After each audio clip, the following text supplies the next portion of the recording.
Arkadaşlar, örgü kanalıma hoş geldiniz. Kız bebeklerimiz için çok güzel model bebek yeleği yaptım. Bugün bunun anlatımını sizlerle paylaşmak istiyorum. Ben bugün bu yeleği 6-12 aylık bir bebek için yaptım arkadaşlar. Ama siz aynı modeli hem yeni doğan bebek için de yapabilirsiniz. Daha büyük kız çocuklarınız için de yapabilirsiniz. Kendiniz için de yapıp kullanabileceğiniz güzel bir model yelek arkadaşlar. Yelek örgüsüne yakadan zincir yaparak başlıyoruz. Bu başlama zincir sayısını daha fazla yaparak daha büyük çocuklar için yapabilirsiniz veya daha az sayıda başlayarak yeni doğan bebek için yapabilirsiniz. Açık olarak da görelim yeleği. Örgüsü çok kolay arkadaşlar. Bu modeli ben daha önceden birçok yerde kullandım ama bugün trabzan olarak değil de üçlü trabzan olarak yaptım bu modeli. Bakın. Kol bölümü de bu şekilde. Çok şık ve güzel model. 3 tane düğme ile de sonlandırdım arkadaşlar. Yaka genişliğini dediğim gibi tercihinize göre ve çocuğun büyüklüğüne göre istediğiniz gibi yapabilirsiniz. Model sayısına göre bu başlama sayısını daha az veya daha çok yapmanız gerekecektir. Yelek örgüsünde iplik olarak Canan el örgü iplikleri var. Bunu kullandım.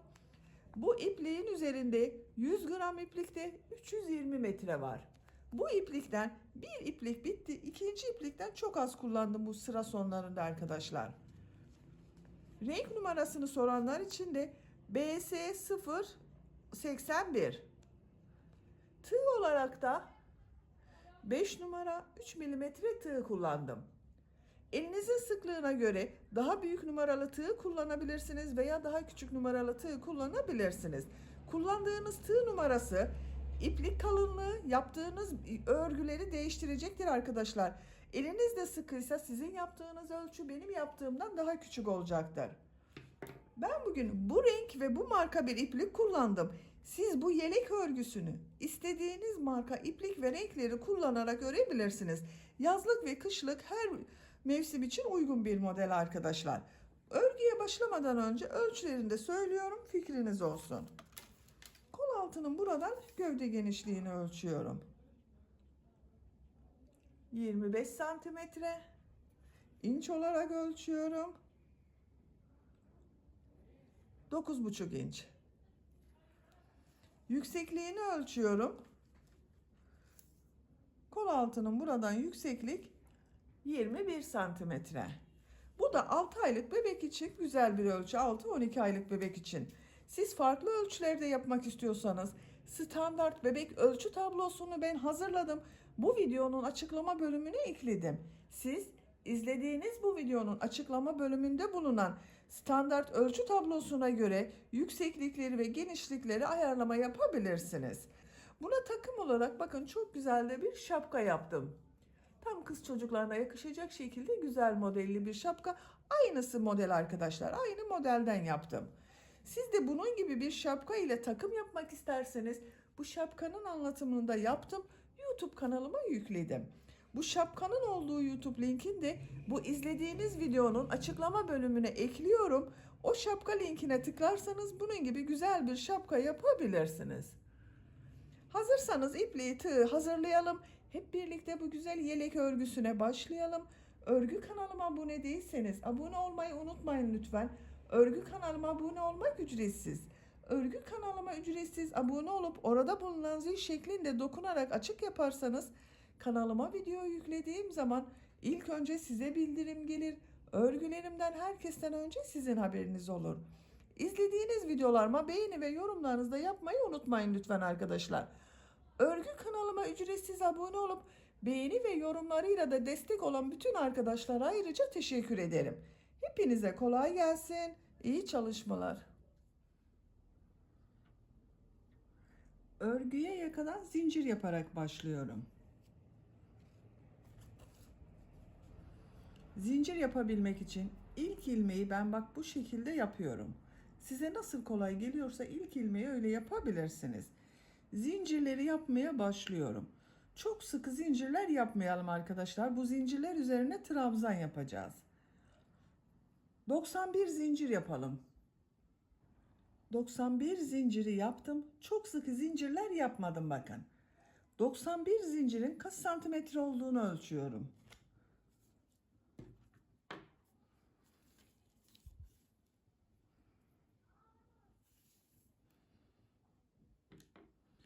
...36 santimetre zincir uzunluğu var. İnç olarak ölçüyorum. 14 inç. Ben bugün 0-1 yaş arası çocuklar için yapıyorum arkadaşlar. Siz daha büyük çocuk için yapacaksanız, 1-2-3 yaş arası çocuklar için yapacaksanız 24 zincir fazla yapmanız iyi olacaktır. Ben 91 zincir yaptım. Siz 1 ile 3 yaş arası çocuklar için yapıyorsanız 115 zincir yaparsanız ölçü iyi olacaktır. 3 zincirde dönüş için yapıyorum. 1, 2, 3. Tığ üzerine iplik alıyorum. 3 ilmek atlıyorum. 1, 2, 3. 4. ilmek üzerine trabzan yapıyorum. Normal ikili trabzan yapıyorum. Tığ üzerine iplik alıyorum. Zincir üzerine trabzan yapıyorum. Bakın, bu 3 ilmek atlayarak yaptığımda bir trabzan oluyor. Diğer zincirler üzerine de trabzan yapıyorum.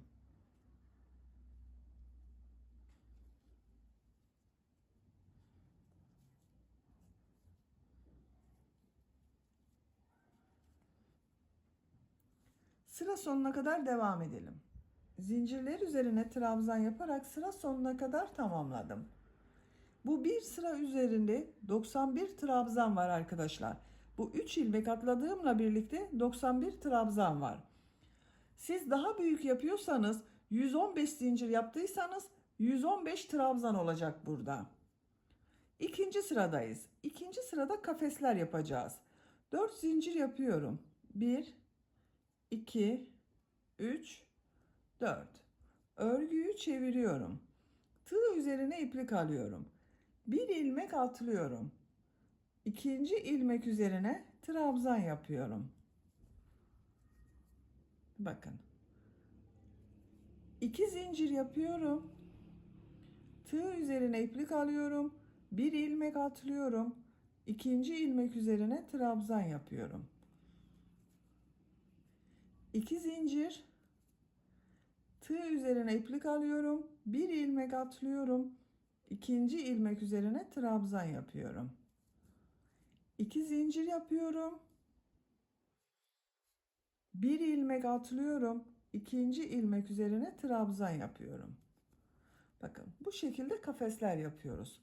Sıra sonuna kadar devam edelim. Sıra sonuna kadar tamamladım.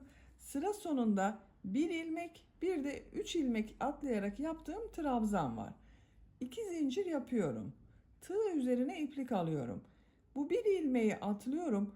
Bu bak 3 ilmek atlayarak yaptığım bu zincir üzerine bir trabzan yapıyorum. Bakın arkadaşlar. Bu sırada kafesler yaptım. Kaç kafes yaptığımı sayıyorum. 2, 4, 6, 8, 10, 12, 14, 16, 18, 20, 22, 24, 26, 28, 30, 32, 34, 36, 38, 40, 42, 44, 45. 45 kafes var bir sırada. Bakın, ikinci sırada kafesler yaptım. Siz bu örgüyü 1-2 yaş çocuk için başladıysanız 115 zincir yapmışsınızdır. Eğer 115 zincir ile başladıysanız burada 57 kafes olacak arkadaşlar. Üçüncü sıradayız. Üçüncü sırada model yerleştirmesine başlıyorum. 4 zincir yapıyorum. Bu sıradan itibaren örgüye artık üçlü trabzan yapıyoruz arkadaşlar. Bak, bu iki sırayı ikili trabzan yaptım. 2 defa da çıkarılan trabzandan yaptım. Bu sıradan itibaren örgüyü üçlü trabzan yapıyorum. Tığ üzerine bir defa iplik doluyorum bak. Bu kafesi atlıyorum. İkinci kafes üzerine 6 üçlü trabzan yapıyorum. Bak, 1, 2, 3 defa da çıkarıyorum. Tekrar gösteriyorum. Bak, tığ üzerine iplik alıyorum. Bir defa alıyorum. Boşluğa tığ takıyorum. İlmek aldım. Tığ üzerinde 3 ilmek var. 1, 2, 3. Her ilmeği bir defada çıkarıyorum. Tığ üzerine iplik alıyorum. Elimi takip ederseniz daha iyi anlaşılır.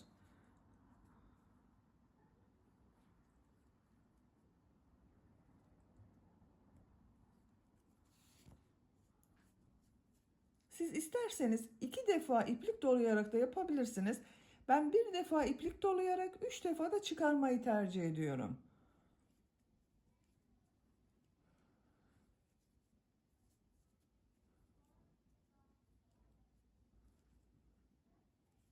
Bak 1, 2, 3, 4, 5, 6 üçlü trabzan oldu.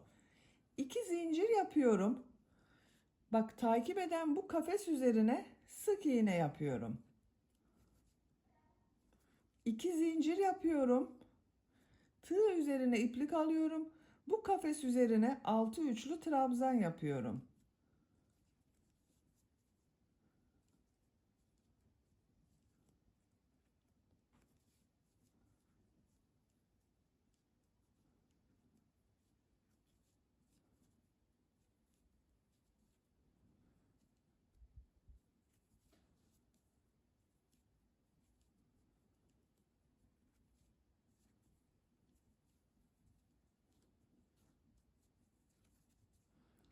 Altı üçlü trabzanı yaptım. Bak 1, 2, 3, 4, 5, 6.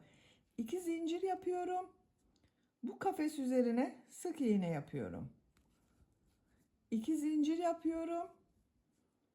Bu kafes üzerine 6 üçlü trabzan yapıyorum. Bakın bu şekilde oluyor. Bir kafese 6 tane üçlü trabzan yapıyoruz. 2 zincir yapıyoruz. İkinci kafes üzerine sık iğne yapıyoruz. Tekrar 2 zincir. Bu kafes üzerine de 6 tane üçlü trabzan yapıyoruz. Hiç kafes atlamıyoruz arkadaşlar. Bak bir kafese model yapıyoruz, bir kafese sık iğne yapıyoruz. Sıra sonuna kadar devam edelim. Modelleri yaparak sıra sonuna kadar tamamladım. Buraya da bir trabzan yapıyorum. Bak sıra başında 4 zincir yaparak bir trabzan yaptım. Sıra sonuna kadar trabzan yapıyorum. Tığ üzerine iplik alıyorum. Burada bulunan zincir üzerine trabzan yapıyorum. Yine üçlü trabzan yapıyorum. Bakın arkadaşlar. Model yerleştirmesini bu sırada yaptım. Görüntü olarak böyle oldu.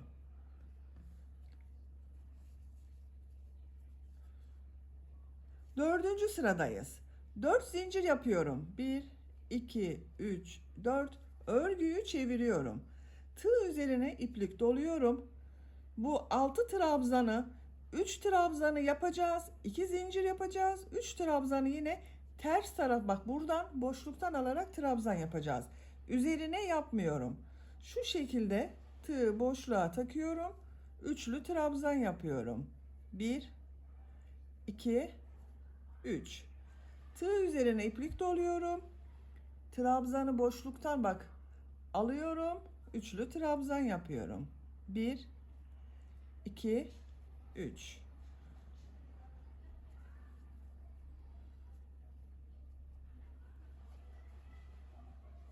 İki zincir yapıyorum. 3 üçlü trabzan yapıyorum. Bak bunları boşluktan alarak.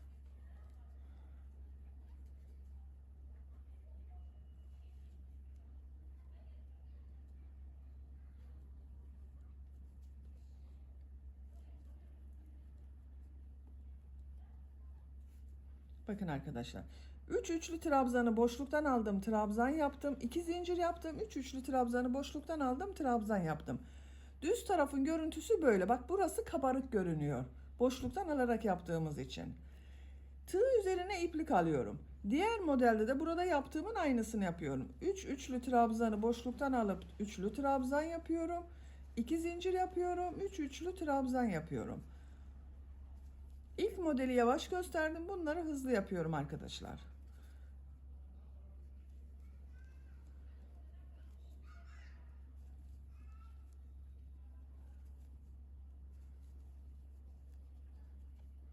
Bakın Yine 3 üçlü trabzan, 2 zincir, 3 üçlü trabzan yaptım. Görüntüsü böyle. Sıra sonuna kadar devam edelim. Sıra sonuna kadar tamamladım. Son modeli de 3 üçlü trabzan, 2 zincir, 3 üçlü trabzanı boşluktan alarak trabzan yaptım. Tığ üzerine iplik alıyorum. Sonda bulunan bu trabzanı bak zincir üzerine üçlü trabzan yapıyorum. Buraya bir üçlü trabzan yaptım. Bakın arkadaşlar. Görüntü olarak böyle oldu. Örgünün düz tarafı burası bak kabarık görünüyor. 5. sıradayız. 4 zincir yapıyorum. 1 2 3 4. Örgüyü çeviriyorum. Tığ üzerine iplik alıyorum. Bu iki zincirin üzerine bak model ortasında bulunan iki zincir üzerine 6 üçlü trabzan yapıyorum.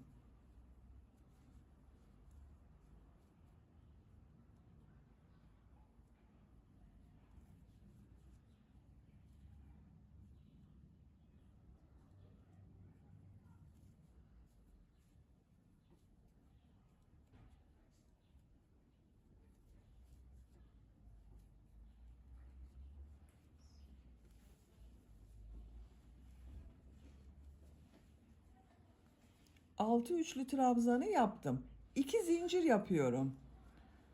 2 model ortasında bak bu boşluğa sık iğne yapıyorum. 2 zincir yapıyorum.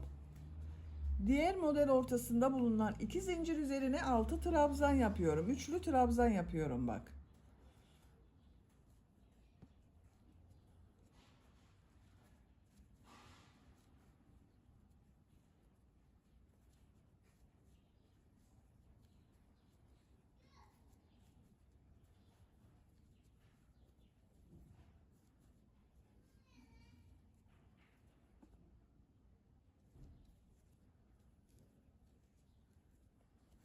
Altı üçlü trabzanı yaptım. 2 zincir yapıyorum. 2 model ortasına bak buraya sık iğne yapıyorum. 2 zincir model üzerine 6 üçlü trabzan yapıyorum. Bakın. İkinci modelin kurulumunu yapıyoruz arkadaşlar. Bak bir model 6 trabzan yapıyoruz. Üzerine 3 üçlü trabzanı boşluktan alıp trabzan yapıyoruz. 2 zincir yapıyoruz. 3 üçlü trabzan yapıyoruz. Sıra sonuna kadar devam edelim. Sıra sonunda bu son trabzanın üzerine üçlü trabzan yapalım. 4 zincir yapıp örgünün ters tarafından boşluktan alarak trabzan yapalım. Bu şekilde bu model sıralarını tekrarlayarak robanın örgüsünü tamamlayalım. Robanın örgüsünü 4 model sırası yaptım arkadaşlar bak. 1 2 3 4. Dördüncü model sırasında 6 trabzan yaptığım yerde bitirdim. Kaç santimetre olduğunu da ölçüyorum. 10 santimetre yükseklik var. Benim yapacağım ölçü için yeterli. Siz daha büyük bebekler için yapıyorsanız bir model sırası daha fazladan yapabilirsiniz. Daha küçük bebek için yapıyorsanız da arkadaşlar bu bir model sırası önceden bak burada bitirebilirsiniz. Bu sıradan itibaren kol bölümünü gövde bölümünden ayırıyorum. Örgüye gövdenin örgüsüyle devam edeceğiz. Bu bir sıra üzerinde 22 model var.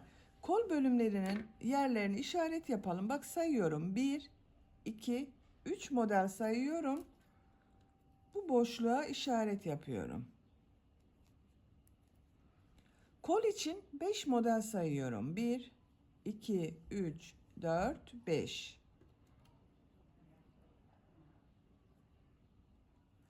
Diğer taraftan da sayıyorum. 1, 2, 3 işaret yapıyorum. Kol bölümü için de 5 model sayıyorum. 1, 2, 3, 4, 5 işaret yapıyorum. Bakın. Burası için de 1, 2, 3, 4, 5, 6 model kaldı. Bu 6 model burada saydığımız bak 3, 3 ikisinin toplamı olacak arkadaşlar. Şöyle katladığım zaman görüntüsünü görelim. Bakın. Görüntüsü böyle oluyor.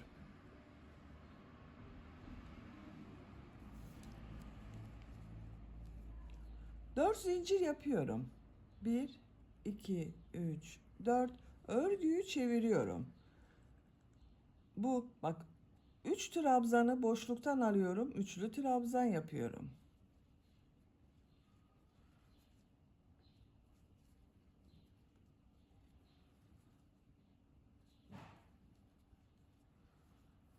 İki zincir yapıyorum. 3 trabzanı boşluktan alıyorum. Trabzan yapıyorum.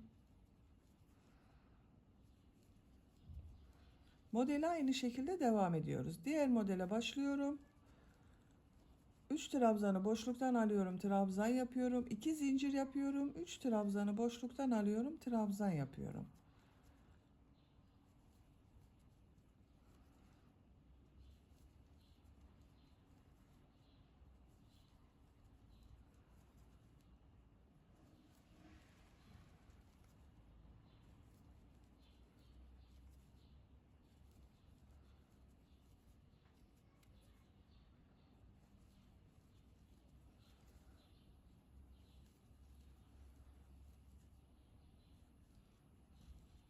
Bak işaret yaptığım yere geldim arkadaşlar. 3 modeli tam olarak yaptım. Kol altı için 3 zincir yapıyorum. 1, 2, 3. Çok sıkı yapmadım zincirleri. Tığ üzerine iplik alıyorum. 5 model atlıyorum. Bak işaret yaptım zaten. 1, 2, 3, 4, 5. İşaretten sonra bulunan bak bu modeli aynı şekilde devam ediyorum. 3 trabzanı boşluktan alıyorum. Trabzan yapıyorum. 2 zincir yapıyorum. 3 trabzanı boşluktan alıyorum. Trabzan yapıyorum.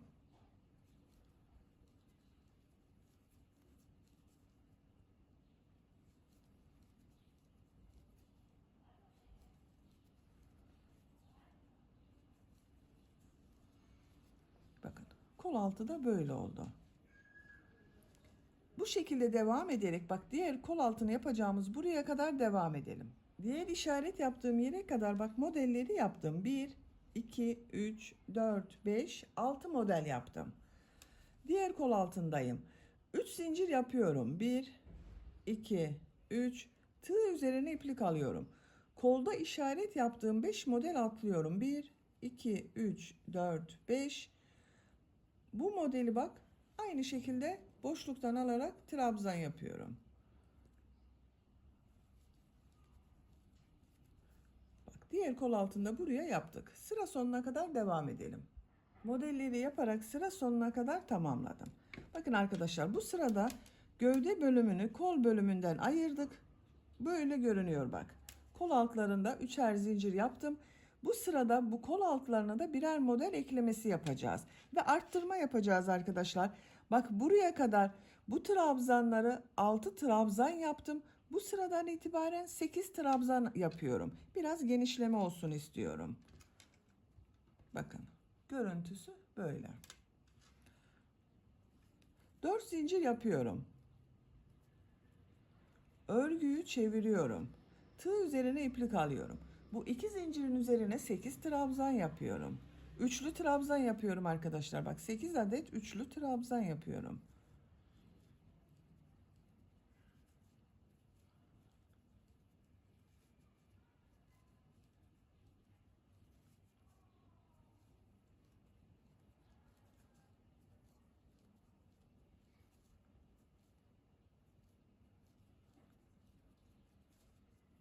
Bak 1, 2, 3, 4, 5, 6, 7, 8.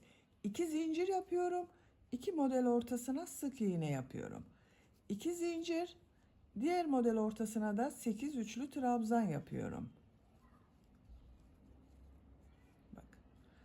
Buraya kadar devam edelim. Ön bölümde 3 modeli yaptım. Bak 8'er trabzan yaptım hepsine.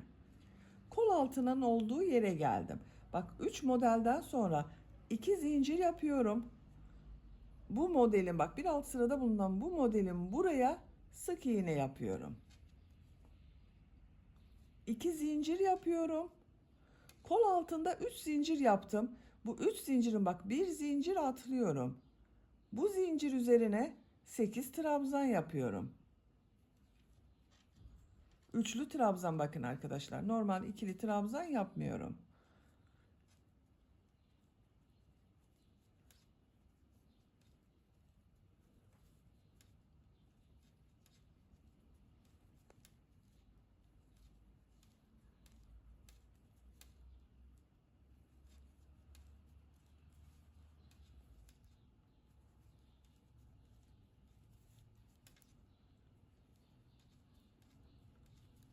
Bir zincir üzerine 8 üçlü trabzanı yaptım. 2 zincir yapıyorum. Modelin, bak bu modelin ilmek üzerine sık iğne yapıyorum. 2 zincir yapıyorum. Diğer modelin, bak bu 2 zincir üzerine 8 üçlü trabzan yapıyorum.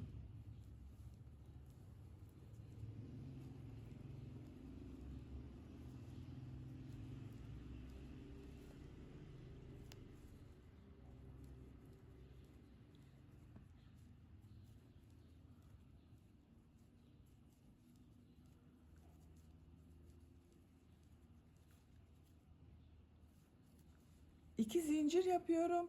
İki model ortasına sık iğne yapıyorum. 2 zincir yapıyorum. Diğer modellere devam ediyorum. Bakın arkadaşlar, kol altında bir tane fazladan model yaptık. Bu sırada da trabzanları 8'er trabzan olarak yapıyorum. Buraya kadar devam edelim. Arka bölümde modelleri yaptım arkadaşlar. Bak, diğer kol altının olduğu yere geldim. 2 zincir yapıyorum. Bu ilmek üzerine sık iğne yapıyorum. 2 zincir yapıyorum. Bu 3 zincirden bak bir zincir atlıyorum. Ortada bulunan zincir üzerine 8 üçlü trabzan yapıyorum.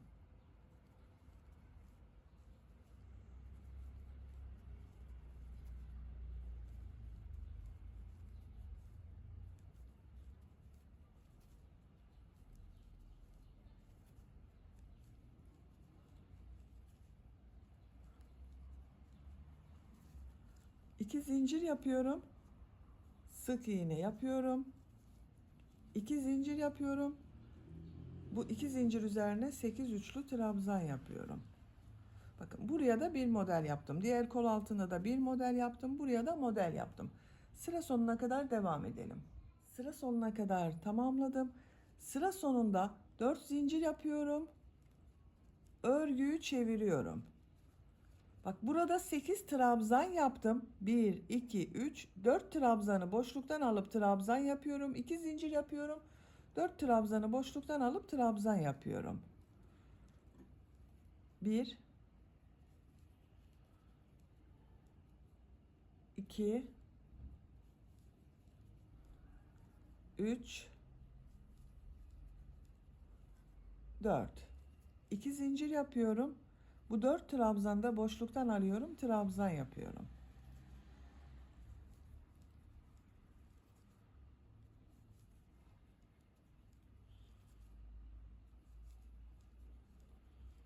Bak, 4 trabzanı boşluktan aldım, trabzan yaptım. 2 zincir yaptım, 4 trabzanı boşluktan aldım, trabzan yaptım.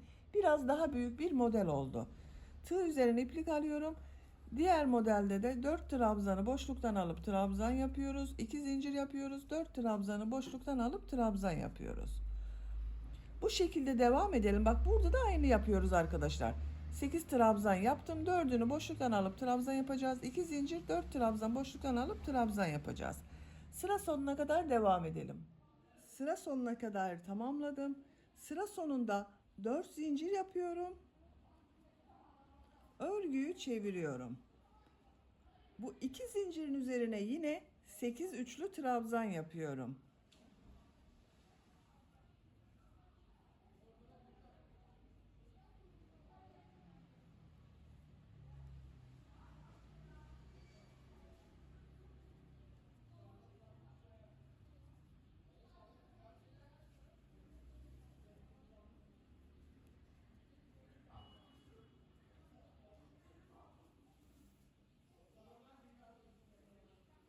Sekiz üçlü trabzanı yaptım. 2 zincir yapıyorum. Bu iki model ortasına sık iğne yapıyorum. 2 zincir yapıyorum. 8 üçlü trabzan yapıyorum. Bakın arkadaşlar, artık örgü 8 trabzan olarak devam edecek. Bir sırada kaç model yaptığımızda sayalım. 1, 2, 3, 4, 5, 6, 7, 8, 9, 10, 11, 12, 13, 14 model var. Benim yaptığım ölçüde 14 model var. Bakın. Gövde bölümünün örgüsü böyle devam edecek. Tercihinize ve yapacak olduğunuz bebeğinizin büyüklüğüne göre model sırasını tekrarlayarak gövdenin örgüsünü tamamlayalım. Yüksekliğini ben tamamladım arkadaşlar. Bakın kaç model sırası yaptığımı sayıyorum. Bu kabarık görünen bölümleri sayıyorum. Kol altından sonra 1, 2, 3, 4, 5, 6, 7, 8, 9. sırada bu trabzan yaptığım sırayı yaptım. Burada bitirdim. Bakın görüntüsü böyle oldu. Benim yapacağım ölçüye göre bu yükseklik yeterli. Santimetre olarak da ölçüyorum. Bak kol altının buradan ölçüyorum. 21 santimetre yükseklik var. İnç olarak ölçüyorum. 8 inç. Şimdi ön patları yapacağız arkadaşlar. Bak burada trabzan sırası yaptım. Modeli başlangıcını yaptığım yerde yaptım. Son ilmeğe de bir üçlü trabzan yaptım. Burada da sık iğneler yapıyorum. Bak bu trabzan var. Bunun üzerine ben ikişer sık iğne yapıyorum. Siz isterseniz arada bir bu trabzandan üzerine üçer defa da sık iğne yapabilirsiniz. Bak 1, 2, 1, 2, 1, 2. Sık iğneler yaparak yaka başlangıcına kadar devam edelim. Sık iğne yaparak sıra sonuna kadar tamamladım. Bak görüntü olarak böyle oldu. Son ilmeğe bak bu yaka başlangıcı yaptığım ilmeğe de bir sık iğne yapıyorum.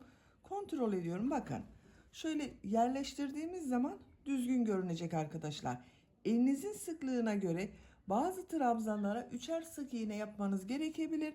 Düzgün bir görüntünün olması gerekiyor burada. Büzülme yaparsa üçer sık iğne de yapabilirsiniz. Bir zincir yapıyorum. Örgüyü çeviriyorum. İkinci sırada yarım trabzan yapıyorum. Tığ üzerine iplik alıyorum. Bu ilk ilmek üzerine trabzan yapıyor gibi bak çıkardım. Hepsini içinden bir defa da çekiyorum. İlmek alıyorum.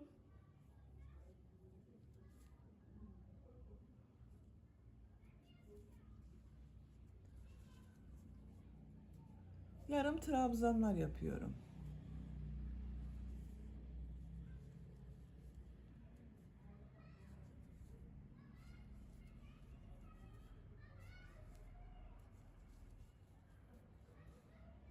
Sıra sonuna kadar devam edelim. Yarım trabzan yaparak sıra sonuna kadar tamamladım. Bak görüntü olarak bu şekilde oldu. Düz tarafının görüntüsü böyle. Bir zincir yapıyorum. Örgüyü çeviriyorum. Bu ilk ilmek üzerine sık iğne yapıyorum. 2 zincir yapıyorum. Aynı ilmek üzerine sık iğne yapıyorum. Bir ilmek atlıyorum. İkinci ilmeğe bir sık iğne, 2 zincir, bir sık iğne yapıyorum.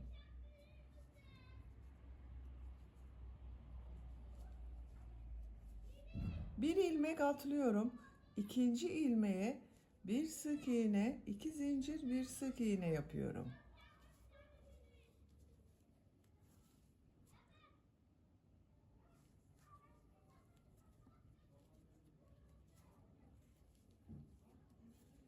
Bak bu şekilde pıtırcıklar yapıyorum. Bu yakanın buraya ben düğme yapacağız. Bu kol yaptığımız bak. Kol ayrımını yaptığımız buraya kadar bu şekilde devam edelim. Pıtırcık modelleri yaparak bak buraya kadar tamamladım. Bak bu kol ayrımı yaptığım sıradayım arkadaşlar.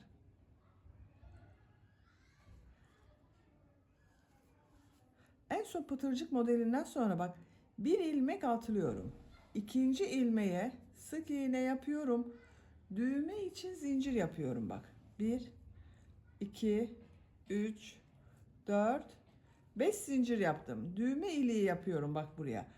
Aynı ilmek içine sık iğne yapıyorum. Bak düğme iliğini yaptım.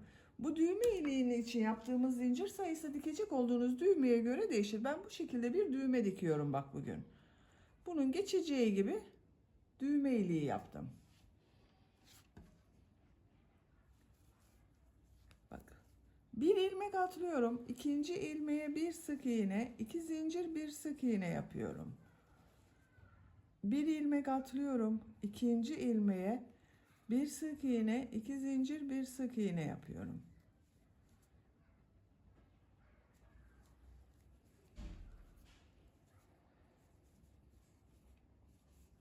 Bak, bir düğmeliği buraya yaptım. Birisini buraya, birisini de bu yakanın başlangıcına yapıyorum. Bir ilmek atlıyorum. Bu ilmek içine sık iğne yapıyorum. Düğme iliği için 5 zincir yapıyorum. Aynı ilmek içine sık iğne yapıyorum. Bak, ikinci düğme iliğini de buraya yaptım. Bir ilmek atlıyorum. Bir sık iğne, 2 zincir, bir sık iğne yapıyorum. Bir ilmek atlıyorum. Bir sık iğne, 2 zincir, bir sık iğne yapıyorum.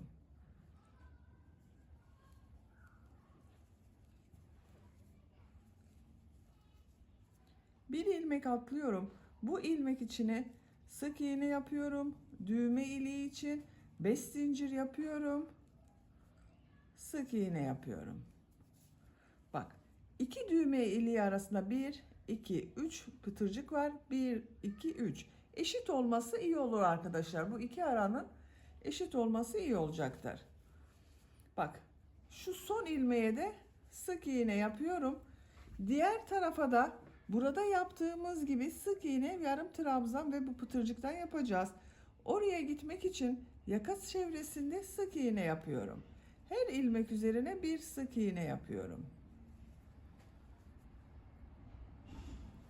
Bak, bu şekilde.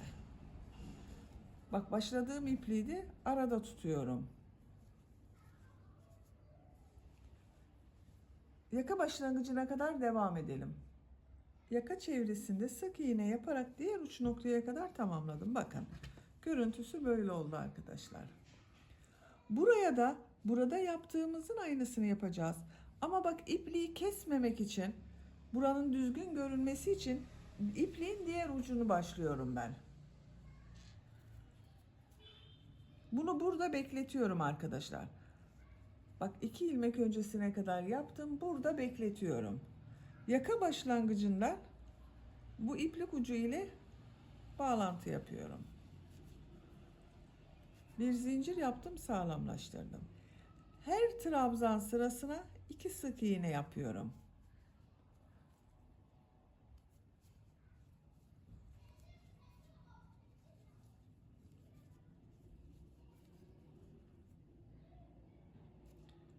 Sıra sonuna kadar devam edelim.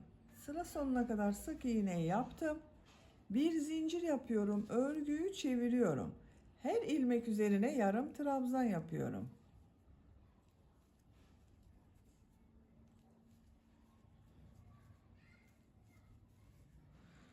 Diğer ön patta yaptığımız gibi bakın arkadaşlar.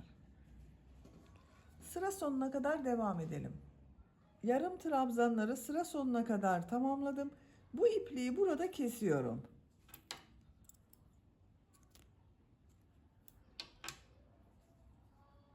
İçinden çektim. Bak, burayı sağlamlaştırdım arkadaşlar. Burada beklediğim ilmeğe başlıyorum bak. Yakanın çevresinde sık iğne yaparak bak buraya kadar tamamladım. Sık iğne yaparak devam ediyorum. Ön patlarda yaptığım bu ilmeklere sık iğne yapıyorum. Bak, buraya sık iğne yapıyorum. 2 zincir yapıyorum. Aynı ilmeğe sık iğne yapıyorum.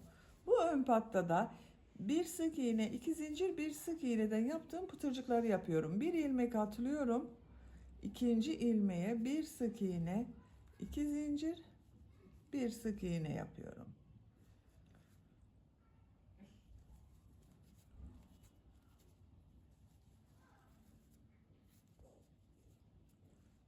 Bu şekilde bakın. Sıra sonuna kadar devam edelim. Sıra sonuna kadar tamamladım. Son ilmek ile bu ilmeği ilmek kaydırma yaparak sırayı birleştiriyorum. İplik kesiyorum.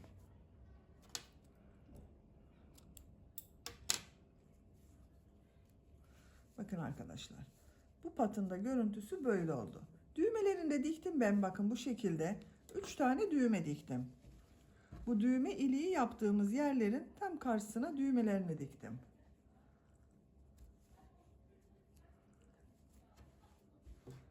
Bak, bu şekilde oldu, çok güzel gördüğünüz gibi. Yeleğin örgüsünü böylece bitirmiş olduk arkadaşlar. Bitmiş olarak size ölçülerini söylüyorum. Kol altının yüksekliğini ölçüyorum.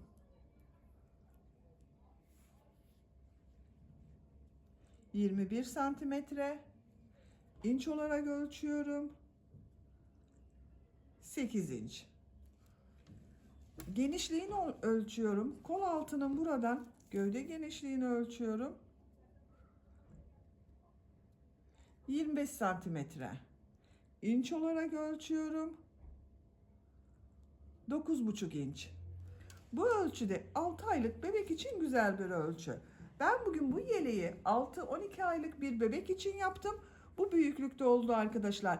Sizin bebeğinizin kilosuna göre 3 aylık bebeğe de olabilir, 1 yaşındaki bebeğe de olur bu ölçü. Bak, arka görüntüsü de böyle çok şık ve güzel oldu. Açık olarak da görelim. Bakın, açık olarak da böyle. Kollarda herhangi bir şey yapmıyorum. Bu şekilde bırakıyorum. Böylece bir örgü anlatımının da sonuna gelmiş oldum. Beni dinlediğiniz ve izlediğiniz için hepinize çok teşekkür ederim. Örgü kanalıma abone değilseniz abone olmayı unutmayın lütfen. Örgü kanalıma abone olmak ücretsiz. Örgü kanalıma ücretsiz abone olup orada bulunan zil şeklinde dokunarak açık yaparsanız kanalıma video yüklediğim zaman ilk önce size bildirim gelir. Örgülerimden herkesten önce sizin haberiniz olur. İzlediğiniz videolarıma beğeni ve yorumlarınızı yaparsanız çok sevinirim arkadaşlar. Sizlerle yeni örgülerde görüşmek dileğiyle. Hoşça kalın, sevgiyle kalın.